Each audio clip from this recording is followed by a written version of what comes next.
第一章アルテミシア2世とは何者だったのか。カリア王国の女王としての太刀だ。アルテミシア2世は古代カリア王国の女王であり、当時としては非常に珍しい女性の支配者でした。カリア王国は現在のトルコ南西部に位置する小国でしたが、ペルシア帝国の支配下にありながらもある程度の自治を許されていた地域でした。そんな中でアルテミシア2世はアニマウソロスの死後に単独で統治を行い、その存在感を強く示しました。特に注目すべきなのは、彼女が単なる名目上の女王ではなく、実際に国政を動かす実力者だったということです。軍事、政治、外交に至るまで幅広く関与し、マウソロス時代の政策を継承しつつ、自らの色も加えていきました。王の死後もカリアを困難させることなく治め、ペルシア帝国からの信頼を維持したという点で、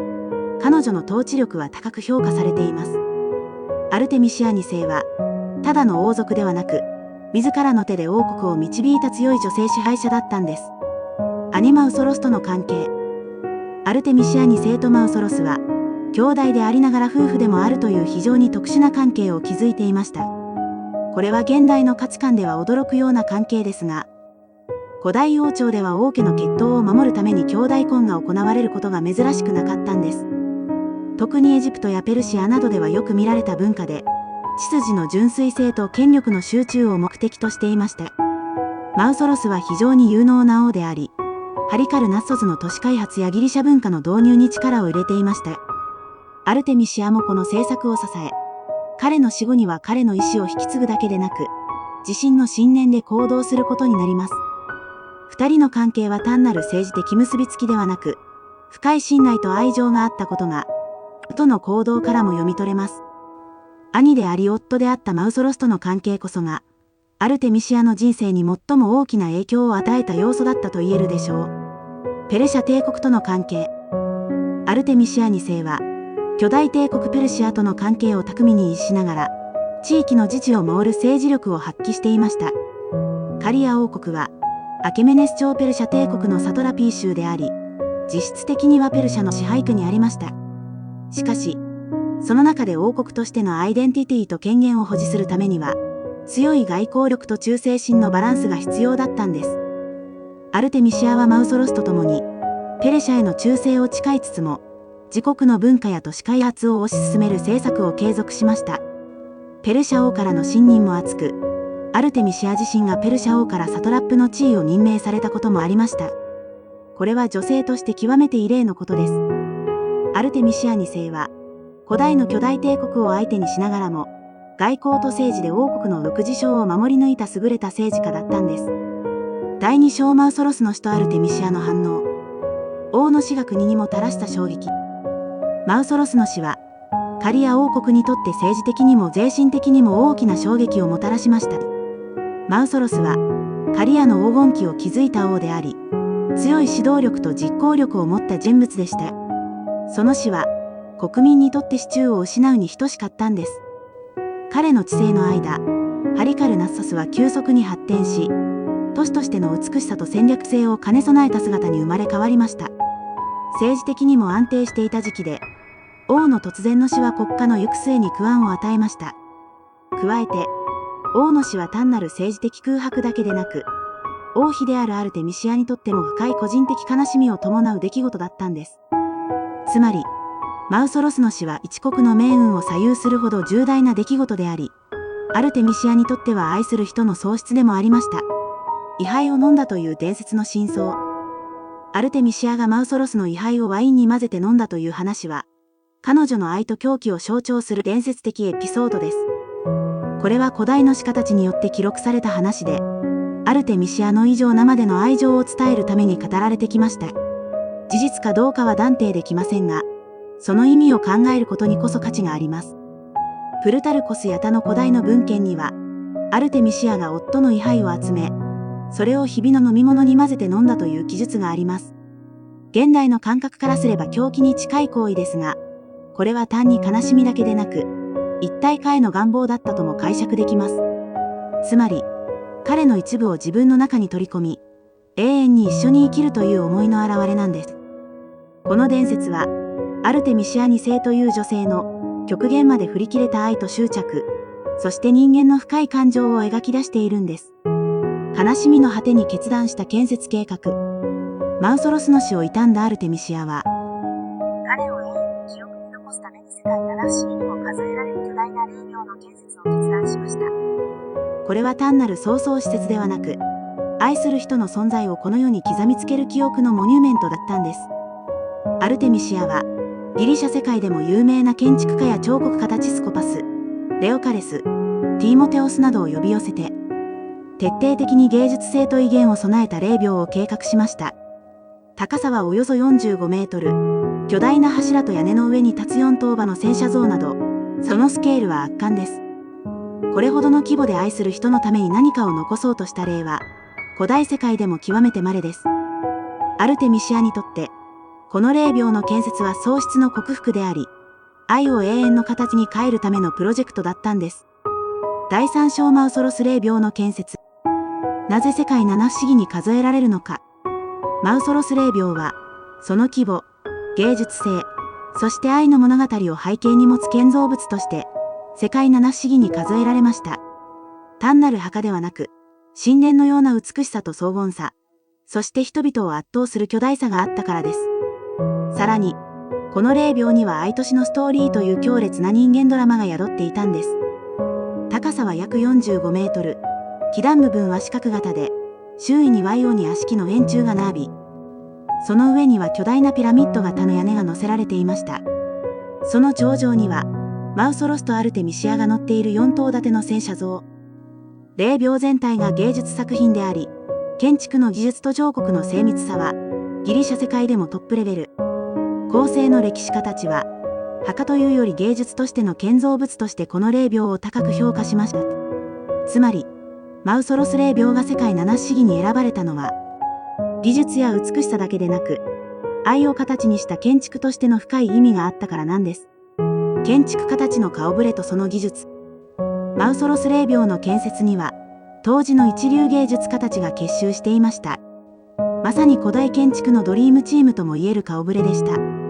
アルテミシアは、この霊廟をただの墓としてではなく、後世に語り継がれる記念碑として位置づけていたため、技術にも芸術にも一切妥協しなかったんです。霊廟の建設に関わった人物には、彫刻家スコパス、レオカレス、ティーモテオス、ブリュアクシスなど、ギリシャ世界でも名を馳せた芸術家たちがいます。彼らはそれぞれ異なる側面の装飾や像を担当し、最終的に全体が調和するように設計されていました。特にスコパスが手掛けた彫像群は、力強く感情豊かで、人々に生きているかのような迫力を感じさせたといいます。石材も高品質な大理石を使用し、細部にまで魂が込められた建築でした。アルテミシアの本気度が、当時の最高の職人たちを集めることで証明されています。この霊廟は、まさに芸術と建築の結晶だったんです。文化宗教的な意義。マウソロス霊廟は、愛の象徴であると同時に、文化と信仰が融合した神聖な建造物でした。古代世界では、死者をどのように葬るかは、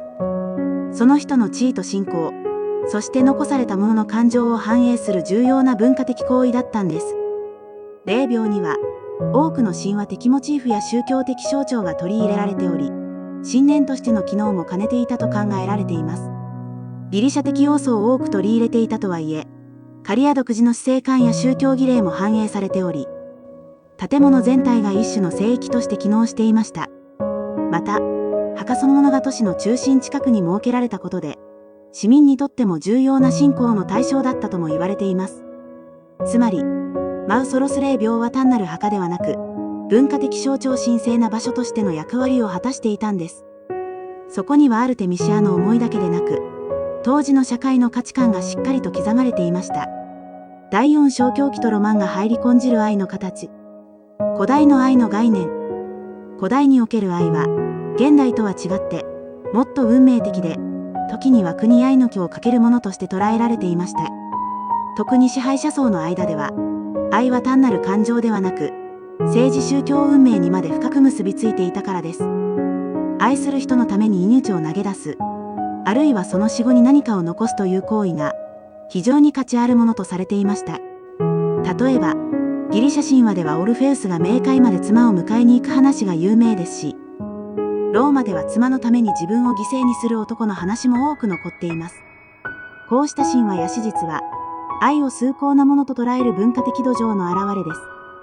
アルテミシア2世の行動も、こうした価値観の中に位置づけられます。位牌を飲むという行為や、世界最大級の霊廟を建てるという選択は、単なる悲しみを超えた信仰的愛とも言えるでしょう。アルテミシアの行動を狂気と切り捨てるのは簡単ですが、彼女にとってそれは、愛を永遠に生きる者に変えるためのごく自然な行為だったのかもしれません。政治と感情の交錯。アルテミシアの愛は、個人的な感情であると同時に、政治的な意図も含まれていました。王の死後、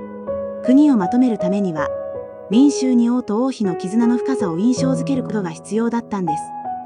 特にペルシャ帝国のサトラップとしての地位を維持するには、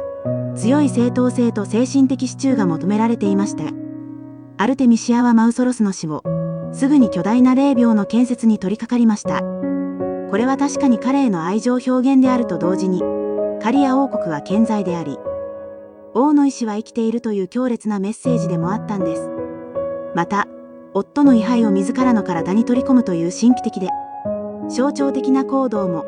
王家の神聖性や支配者としての選ばれ使者感を演出する手段でもあったと考えられます。アルテミシアの愛は、感情だけでは終わらず、政治的にも巧みに利用された愛と権力のミックスだったんです。現代から見たアルテミシア2世。現代の私たちがアルテミシア2世を見ると、その行動には狂気とロマンが共存しているように感じます。21世紀の価値観から見ると、位牌を飲むという行為は以上に映ります。しかし、その背景にある文化や時代性、そして彼女の立場を理解することで、単なる気候ではない深い意味が見えてくるんです。現代でも愛のために全てを捧げるという考え方に共感する人は少なくありません。映画や文学では、一途すぎる愛、犠牲的な恋がしばしば美しく描かれますよね。アルテミシアの行動も、その延長線上にあると考えると、むしろ人間らしく、強烈な感情を生きた一人の女性としての姿が浮かび上がってきます。そして、それが建築という形で永遠に残っているという事実が、彼女を歴史に名を残す女性にしているんです。アルテミシア2世は、ただの支配者ではありませんでした。彼女は愛し、苦しみ、それでも前に進んだ女性。その物語には、時代を超えて私たちの心に響く何かがあると思いませんか？